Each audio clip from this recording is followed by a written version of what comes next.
Welcome to this webinar by Telemiles about cultural onboarding.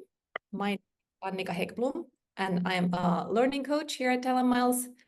I've been working here for a bit more than 8 years now, planning and designing different kinds of development programs and strategy processes for different organizations, and also facilitating them and leading them as a learning coach.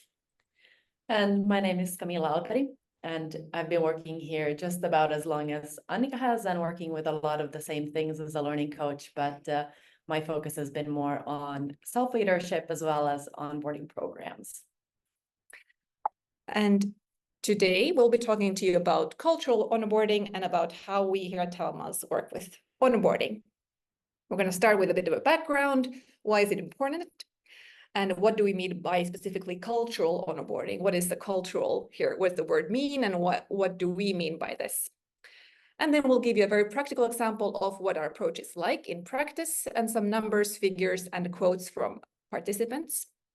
If you have any questions throughout the presentation, feel free to interrupt us, or then in the end, we'll have time for questions also, because we're trying to keep this very short. The presentation part. So then if in the end, there will be time for questions also. So here, let's start with some statistics. This, of course, is a very worst case scenario here. 88% of employees don't think that their organizations are doing a good job at onboarding. And many people start maybe thinking about changing jobs very quickly after starting in their new position. And this is, of course, horrible news for anybody who has put a lot of effort into recruiting good people to their organization. We want them to, invested a lot of time and also money into recruiting people, and we want them to stay.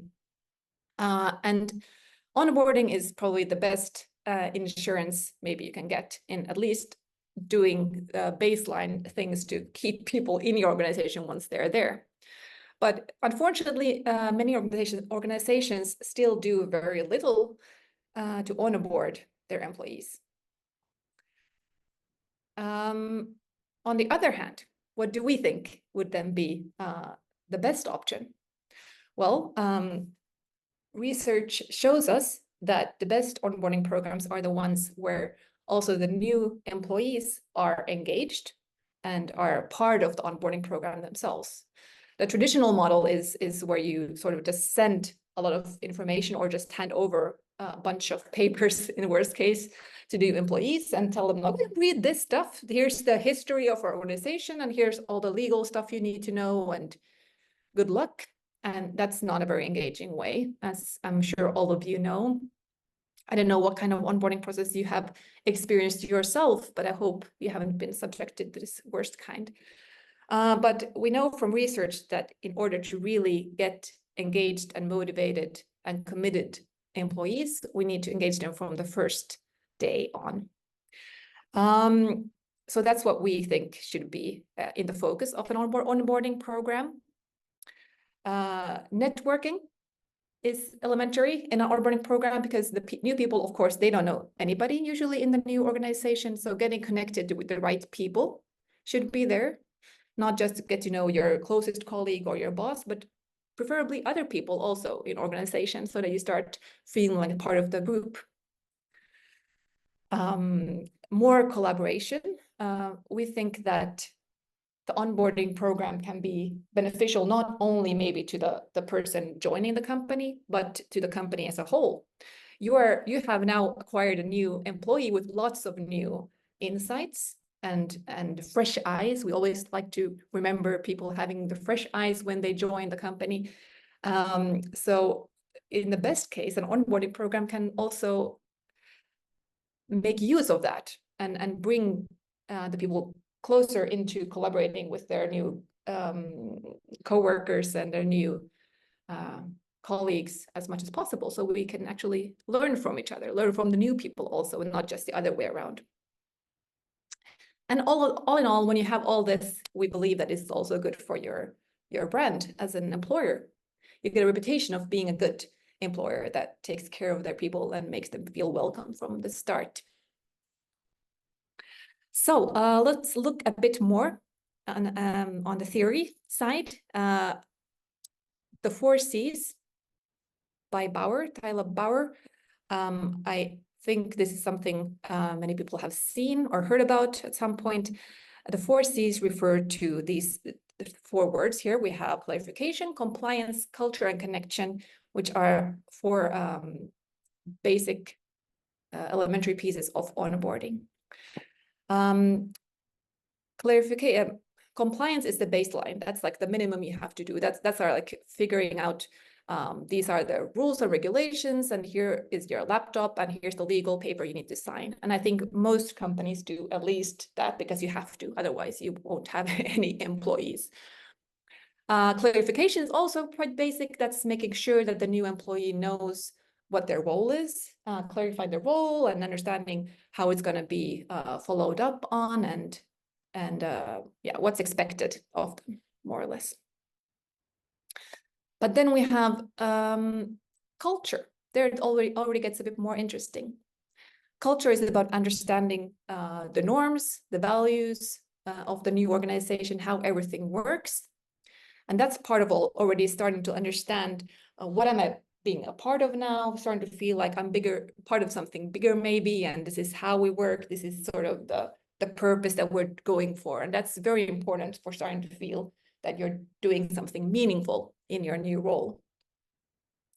How you can get this feeling of culture to a new employee, of course, is tricky, but we have some solutions to that.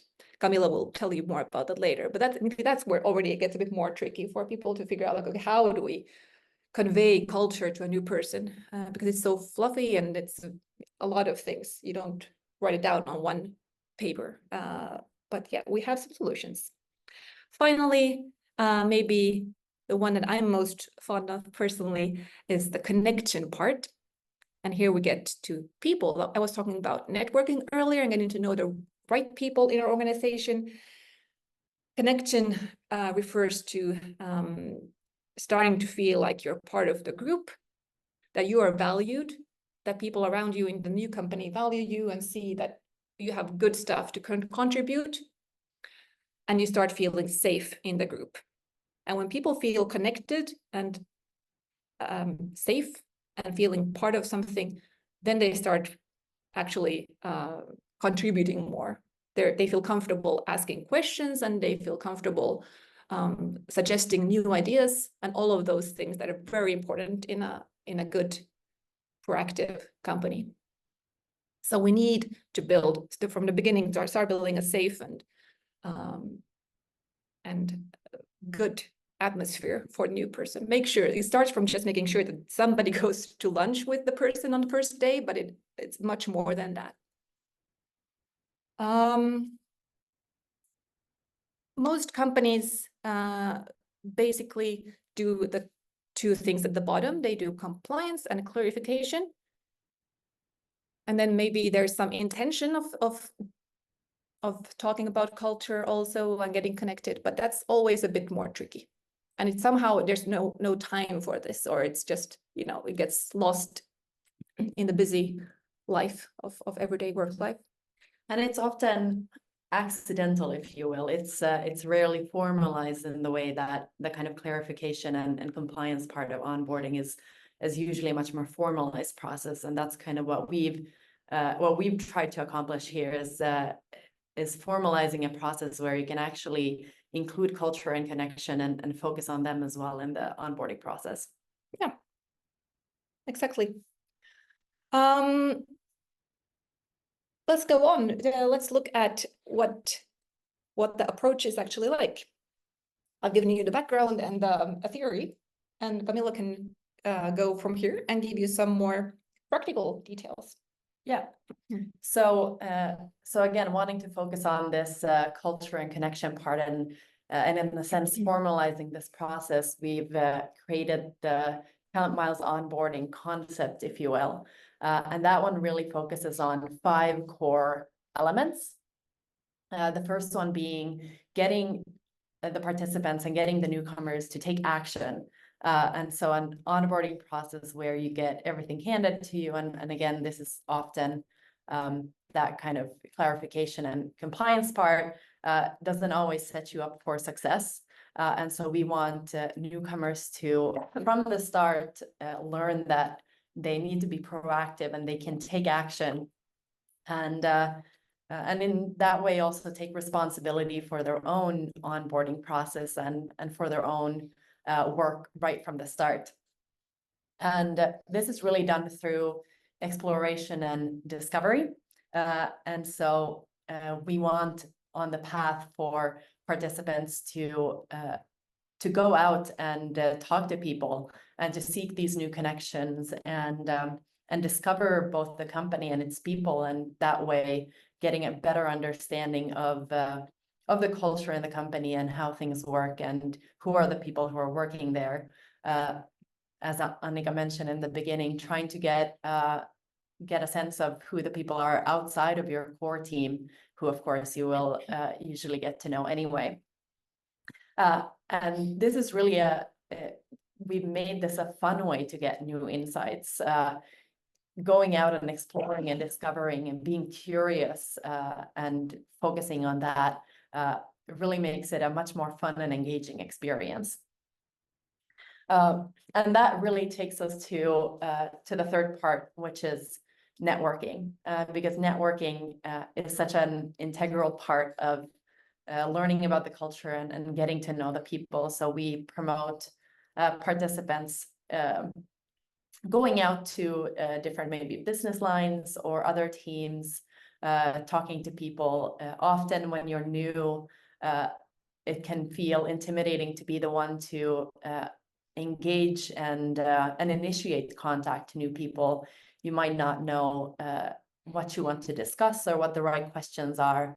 And through our tasks and our kind of guided instructions, they're able to, in a much more structured way, with a goal in mind, go and talk to people they otherwise wouldn't be able to, or maybe even think to be in touch with. Yeah, there's a little bit of push, like, okay, just don't stay there in your own bubble with your questions, but actually it gives you a little nudge that, hey, now would be a great time to connect to exactly other people. And exactly. And when you get to know people right from the start, that means in the future, it is that much more easier to then reach out to people you might already kind of have met and talk to, and you have faces to names, and all of that really enhances the kind of onboarding experience and the kind of integration into the company.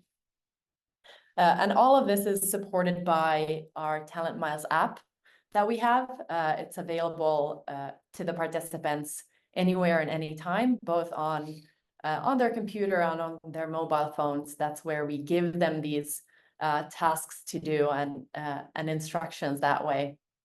And that's where we also are able to support the participants through the Talent Miles web app, because of course us as learning coaches are always there to guide and support the participants in this program.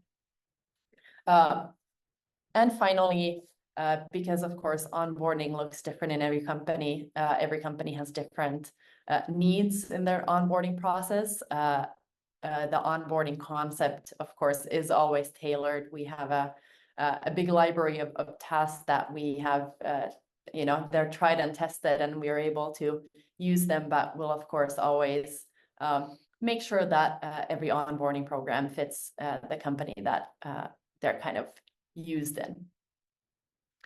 And so what would then a kind of cultural onboarding program or path look like? So here's an example of some of the tasks that you could expect to find. Welcome on board. This is an introduction both in practicalities from us and then from the company itself, a kind of welcome and introduction to the program. A company quiz where this is where you can kind of add those kind of figures and interesting and relevant information they can put in the quiz. And here we actually encourage the participants to research their own answers. And so the point is not to get kind of right or wrong answers, but to find out what the right answers are. Yeah, instead of giving them that, that thick book of facts and figures, actually then instead ask the question like, what is the right answer to this? What do you think?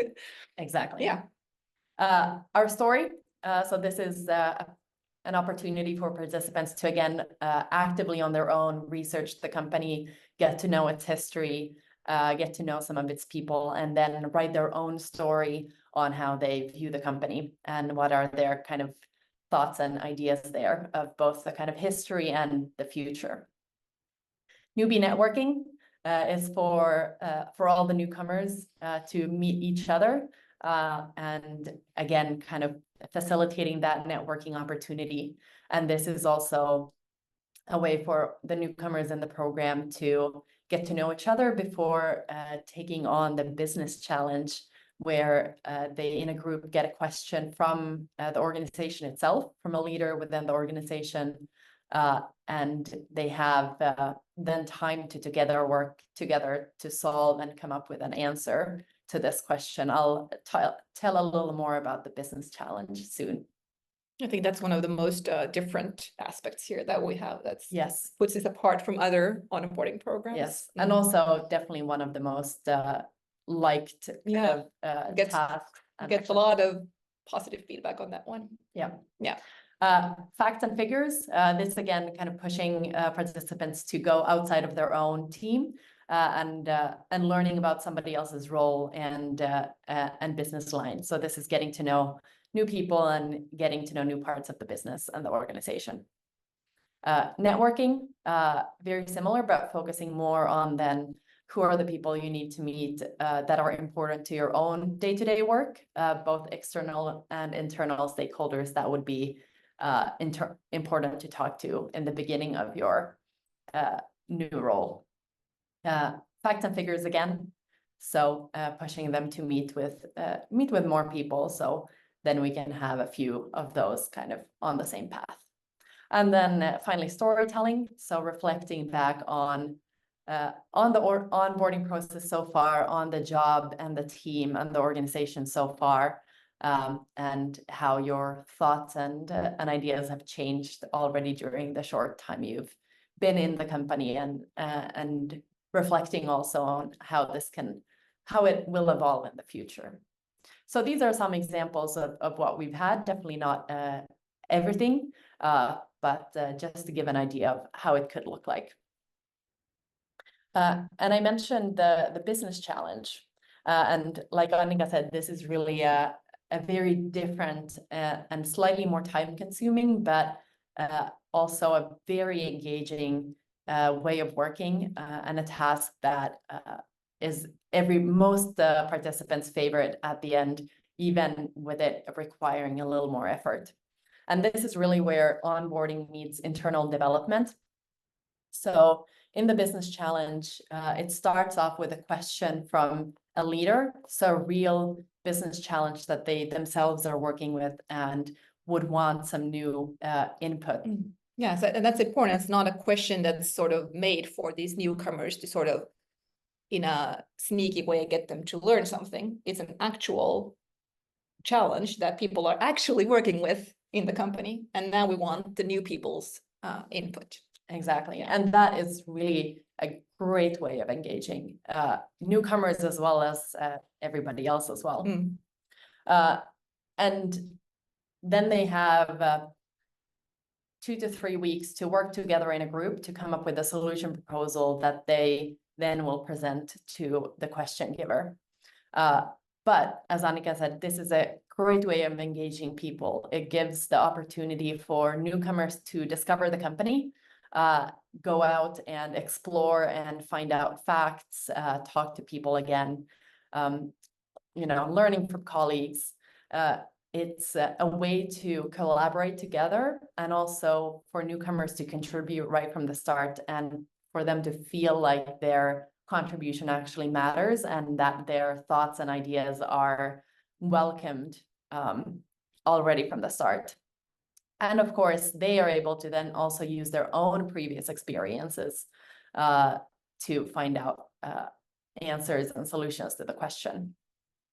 And then from the company side, it's a way to get fresh perspectives, to get new solutions, and really harnessing the energy and ideas from from these newcomers to get perspectives that you might not get from the ones who've already worked a long time within the company, because you do get these kind of goggles, and sometimes it's hard to think outside the box when you've lived in it for so long, so to say.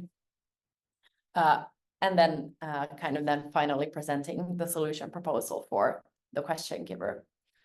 Yeah, this has been very popular, as we said, and a great way of building confidence in the newcomers, building that feeling of, because it is a real challenge. Like, yes, it's popular at the end of the onboarding program, but it's safe to say that in the beginning, when people are presented a question, it's actually often a bit shocking, because like, okay, we just joined this company, and why are you asking us these really difficult questions? But in the end, it builds confidence, and it gives them a feeling that, hey, my perspective is valued, and they learned so much. So this is an elementary piece of onboarding, definitely. Yes, for sure. And then kind of looking here at the end on some numbers. So these are of course averages, but from our previous programs, the kind of program duration has been around 10 weeks, with around 13 tasks on the program or on the path, and then around 3 online meetings. So this has been the newbie networking, as well as kind of the start and the finish of the business challenge. And it takes about an hour and a half per week on average from the participants.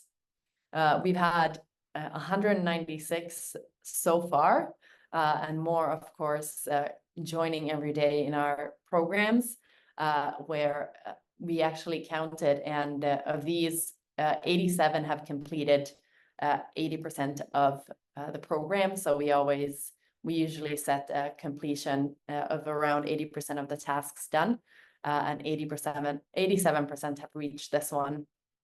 And of those then who've given us feedback, up to 94% would recommend this program to a colleague. And so that's a really, really positive response rate from the participants who've been in the program. Yeah, I would say that's probably more than an average onboarding program would be, if average would be like, read this document. Exactly. Yes. Yeah, we're happy with that. Yeah. And kind of wanting to highlight some of the participants and their thoughts. We have some quotes here at the end as well. So from the participants, they mentioned that it provides with a good networking opportunity. I've communicated and built relationships with many new people within the business, which without this program were highly unlikely. So again, talking to new people you wouldn't otherwise necessarily reach out to in the beginning. It's a great introduction to the business. It makes you speak to people you normally wouldn't, and it's good to be involved in a task outside of the day-to-day, to show how we can contribute to the bigger picture. So also not just focusing on your own role within the company, but also getting a little bit of a bigger perspective on the company and its challenges and opportunities as a whole. I felt the program was excellent and well worth the effort. I thought the business challenge was especially good, and I enjoyed meeting and working with other new starters. This is something I've never seen before for onboarding new starters with the company, and it's a really good idea.